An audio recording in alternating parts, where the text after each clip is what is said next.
Hello, everybody. Welcome to the Alex Cuesta Daily Show. How is everybody doing out there? Tonight it is January 26, 2022. That is a Wednesday. I hope everyone had a good day today. I am here to, as I always do, go over an article I find important on the day and opine on it, talk about it, enjoy it, discuss it, all the above, all the good stuff that I enjoy doing in my everyday life. So here I bring it to you. So first things first, we're going to have to talk about a story I did 2 days ago. Real quick, there's some update that came out about the ID.me story, which is something I'm going to continue to bring up because I think it's the most important story that everybody is ignoring right now. So I'm going to continue to kind of bash its brain in every time there's something, at least try and talk about it daily to get more people out there and kind of annoy people into looking into it more a little bit.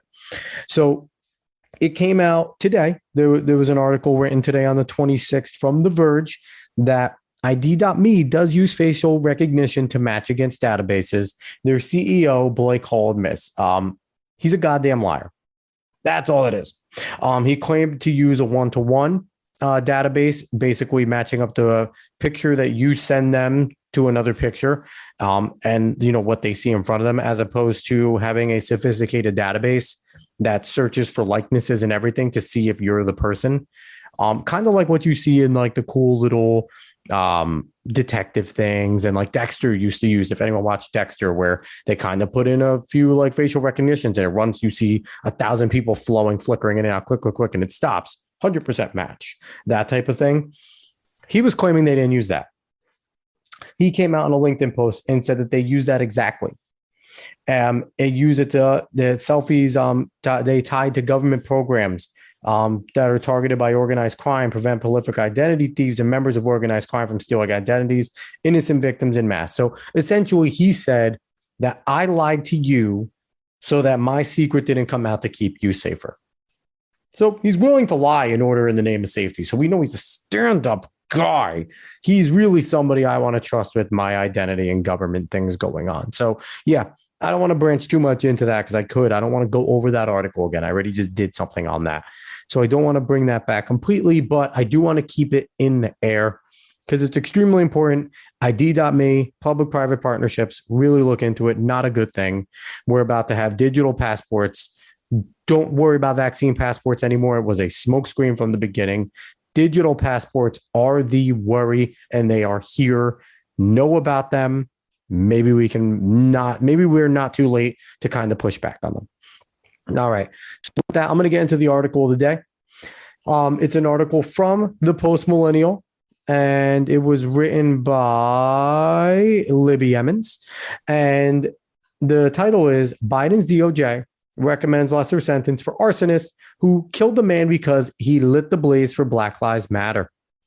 Yeah, and when we read the article, it's really not that far-fetched that that's the title because it's true. Let's go. Montez Terrell Lee Jr. of Rochester, New York, was sentenced to 10 years in federal prison after being convicted for arson that resulted in a man's death. More than 2 months after the arson, 30-year-old Oscar Lee Stewart was found dead in the rubble. Lee set the blaze during the riots after George Floyd's death. So right there, 10 years is already pretty serious in federal prison. That sucks. So it's a pretty harsh sentence. So it got reduced. We'll see why. Let's keep going.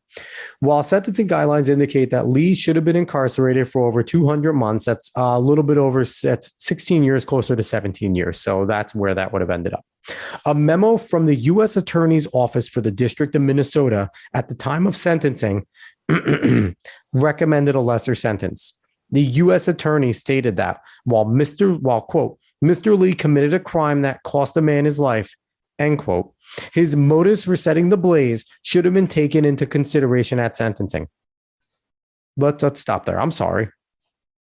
When it comes to the law, the motive usually is used to accuse people in terms of murder, usually trying to find a motive for why somebody did the killing, not why we should be taking the killing less seriously, I guess, in a way, or giving them less. Unless you're arguing self-defense, then that's different in terms of the motive for why this person should be let off or get a lesser sentence. This is not the argument here for this. Let's continue with the article. Quote, Mr. Lee's motive for setting the fire is a foremost issue, end quote, the U.S. Attorney's Office wrote. Quote, Mr. Lee credibly states that he was in the streets to protest unlawful police violence against Black men, and there is no basis to disbelieve this statement. Mr. Lee, appropriately, acknowledges that he could have demonstrated in a different way, but that he was caught up in the fury of the mob after living as a Black man, watching his peers suffer at the hands of police, end quote. So we are supposed to be okay with this. That's an excuse. Granted, he's getting 10 years. So it's not like he's getting off scot-free. Let's not lose focus of that. But this U.S. attorney is creating a loophole just by making this statement that if it is done in the act of something that the social justice warriors preach as virtuous, that it is the right thing to be mad about, the right thing to riot about, then that's okay. Then you shouldn't get a maximum sentence. You shouldn't get a harsher sentence, lesser sentence, maybe get off scot-free. Let's continue here. As anyone watching the news worldwide knows, many other people in Minnesota were similarly caught up. There appear to have been many people in those days looking only to exploit the chaos and disorder in the interest of personal gain or random violence. There appear also to have been many people who felt angry, frustrated, and disenfranchised, and who were attempting, in many cases in an unacceptably reckless and dangerous manner, to give voice to those feelings. Mr. Lee appears to be squarely in this latter category. That was continuing from the U.S. attorney there. Now, let's hold up again. How is he not in the category of random violence? Setting ablaze to a store is sending a message of anger, frustration, disenfranchisement, burning a property down and killing a man. That's what you get out of it. Not an act of random violence. To me, setting something on fire is an act of random violence. You want to be pissed. You want to be frustrated. You want to be disenfranchised. You want to scream. You want to yell. You want to be pissed. You know, that's you want to walk the streets screaming and yelling, chanting. That is that to me. Angry, frustrated, disenfranchised, cursing off a cop to his face while you're in the protest. Any counter protesters screaming back at them, possibly getting into an altercation if it's provoked like that right there. That is the angry, frustration, disenfranchised. Setting a building on fire is random violence. It is random violence. That's chaos and disorder. That is not the latter. This is a complete and total lie by this U.S. attorney.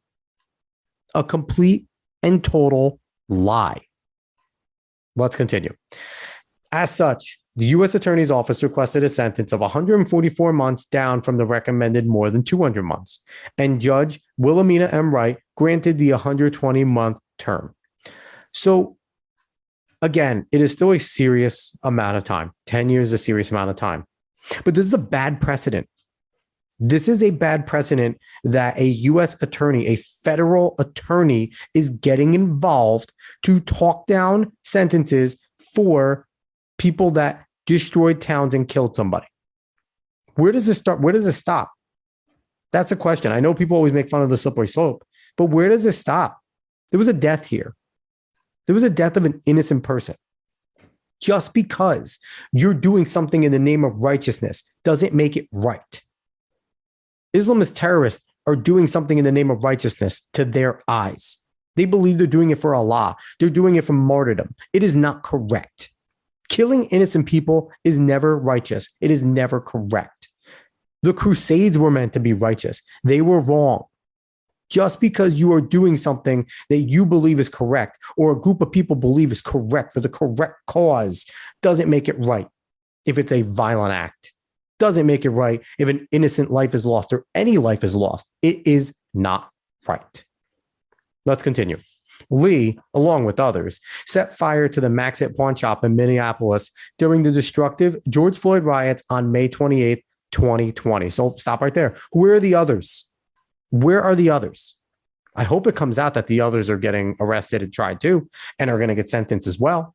But let's see what happens, though, because if there are others, are we going to see other U.S. attorneys or the same one step in and talk down for a lesser sentence?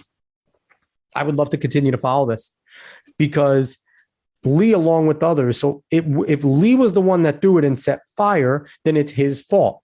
But if there were others that also set the fire, then we need to bring them in and they need to be arrested and they need to be put in jail as well. That is the only verdict here. Or is this journalist on Post Millennial here trying to put along with others to kind of obfuscate Lee? Because I don't like that inclusion. I don't like that inclusion right there. If you're going to say along with others, then you need to tell us who the others are, and the others need to be arrested and the others need to be sentenced, because this is wrong, what this man did. Let's continue. Quote, I refuse not to learn from this experience and hope to make something positive from it, end quote. Lee vowed at sentencing. Quote, this moment in life doesn't define who I am, but it can help mold me into the person I want to be, end quote. Lee had pled guilty to the single count of arson in July 2021.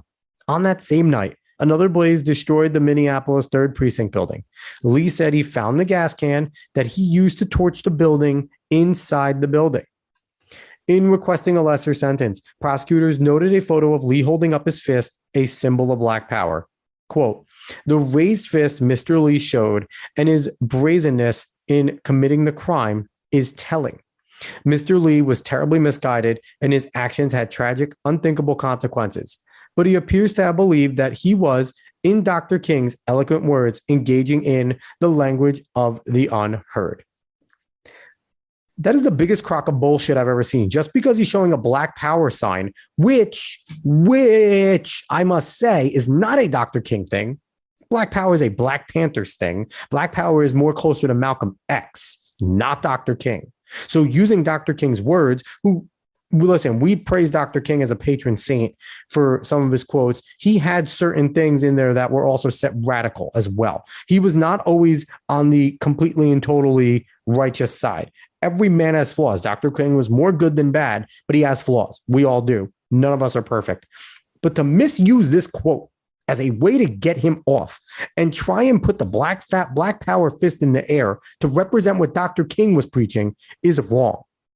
That is not a Dr. King tenet. The Black power fist is not something that he was involved in. From what I know, that was more of a Black Panthers, Malcolm X thing. Somebody correct me if I'm wrong. If Dr. Martin Luther King completely supported the fist symbolizing Black power, because from what I understood, that was more the militaristic side of it all. But I could be wrong.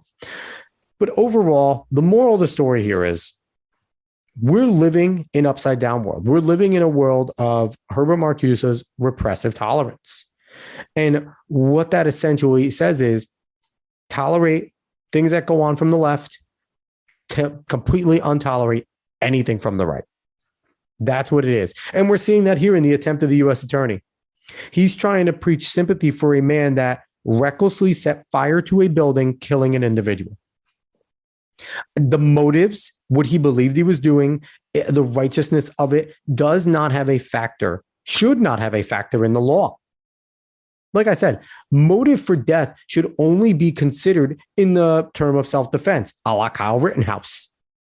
His motive was used properly there and needed to be assessed in order to say whether he murdered someone or if he acted in self-defense.